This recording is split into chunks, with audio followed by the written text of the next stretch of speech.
스알디엘의 아들 스룹바벨과 예수아와 함께 돌아온 제사장들과 레위 사람들은 이러하니라.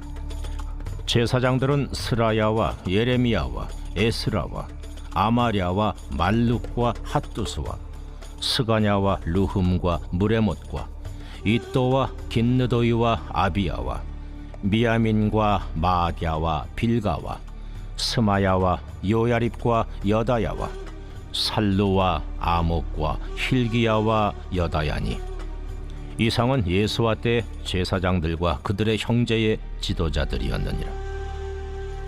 레위 사람들은 예수아와 빈누이와 간미엘과 세레비아와 유다와 마따냐니, 이 마따냐는 그의 형제와 함께 찬송하는 일을 맡았고, 또 그들의 형제 박부기야와 운노는 직무를 따라 그들의 맞은편에 있으며, 예수아는 요아김을 낳고, 요아김은 엘리야십을 낳고, 엘리야십은 요야다를 낳고, 요야다는 요나단을 낳고, 요나단은 얏두아를 낳았느니라.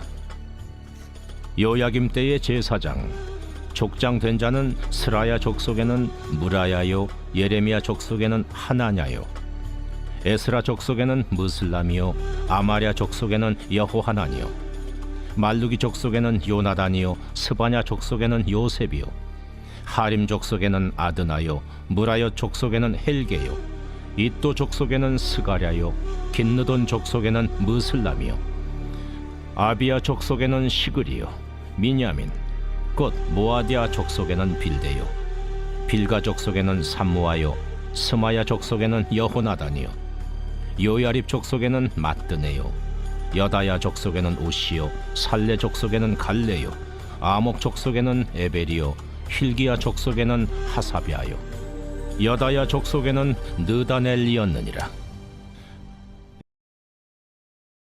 느헤미야 12장에는 여러 사람들의 이름이 기록되어 있습니다.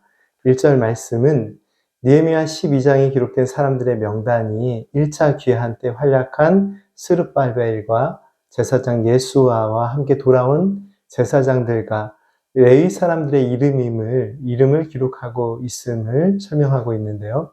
느헤미야 말씀에는 10장에도 제사장들의 명단이 기록되어 있습니다.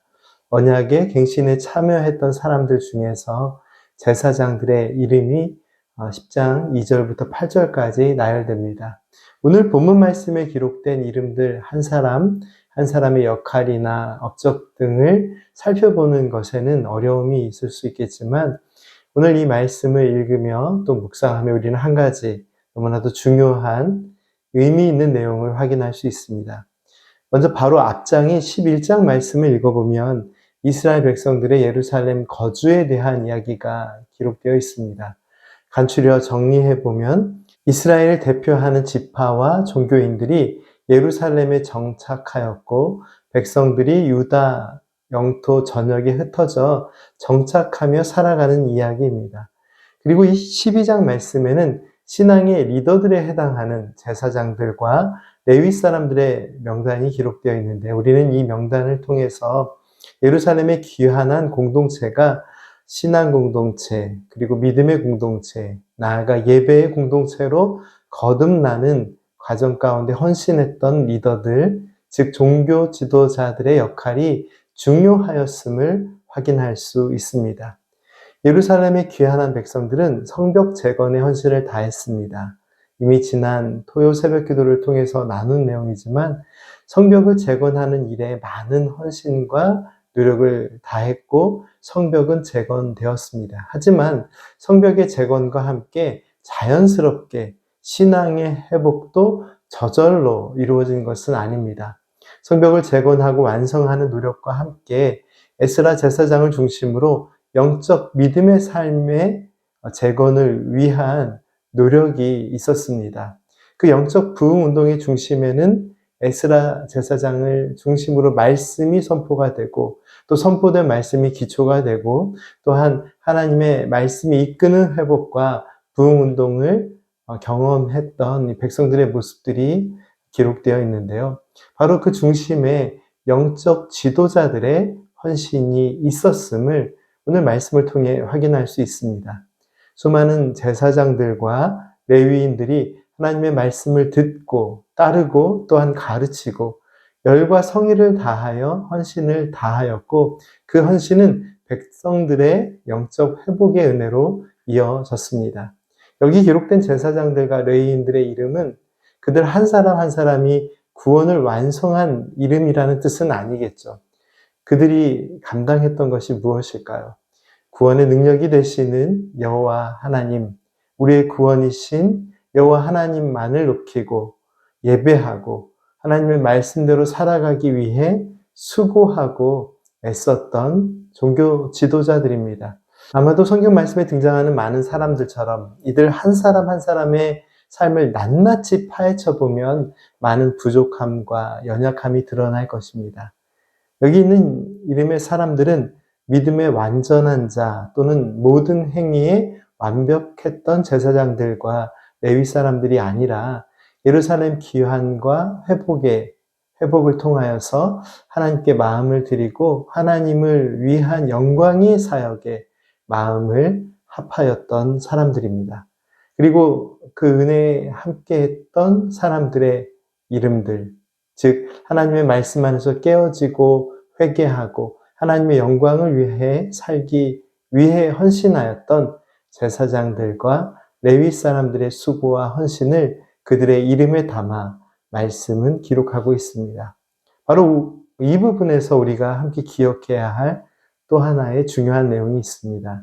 성경 말씀은 예루살렘 귀환과 회복의 역사 속에 있었던 제사장들과 레위 사람들의 온전한 행위와 그들의 완벽한 성과를 기억하기 위해서 그들의 이름을 기억하고 있는 것은 아닙니다.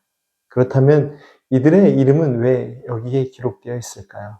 우리가 말씀을 묵상하면서 놓치지 말아야 할 참 중요한 부분인데요. 여기 기록된 이름의 사람들은 그들의 온전한 행위와 완벽한 성과 때문에 기록된 것이 아니라 제사장들과 레위 사람들의 이름들이 그대로 기록되어 있습니다. 그런 의미에서 이들은 엄청난 헌신의 사역을 감당한 사람들이 맞기는 하지만 그 이전에 하나님의 구원의 은혜 안에서 회복과 부흥을 경험한 사람들이기도 합니다. 제사장들과 레위인들의 노력과 희생보다 더 앞서는 것이 무엇일까요? 우리는 먼저 그들을 구원하신 하나님의 은혜와 그들을 은혜의 길로 인도하시고 큰 은혜 역사를 완성하게 하시는 하나님의 인도하심과 돌보심의 은혜를 확인할 수 있어야 합니다. 오늘 우리의 삶의 자리에서 동일하게 크신 은혜로 역사하시는 하나님의 사랑을 의지하면서 참된 믿음의 삶을 살아가는 저와 성도님들이 되시기를 간절히 소망합니다. 함께 기도하겠습니다. 구원의 하나님, 하나님의 선하신 구원의 뜻을 이루는 은혜의 역사에 저희 한 사람 한 사람을 불러주시고 구원하여 주시고 하나님의 구원의 역사에 참여할 수 있는 은혜를 내려주심에 감사를 드립니다. 저희들의 노력과 헌신의 온전함이 아니라 하나님의 구원의 완전함과 완벽함 속에서 오늘 저희들이 감당해야 하는 모든 헌신들이 은혜의 열매를 맺게 하옵소서. 예수님의 이름으로 기도드립니다. 아멘.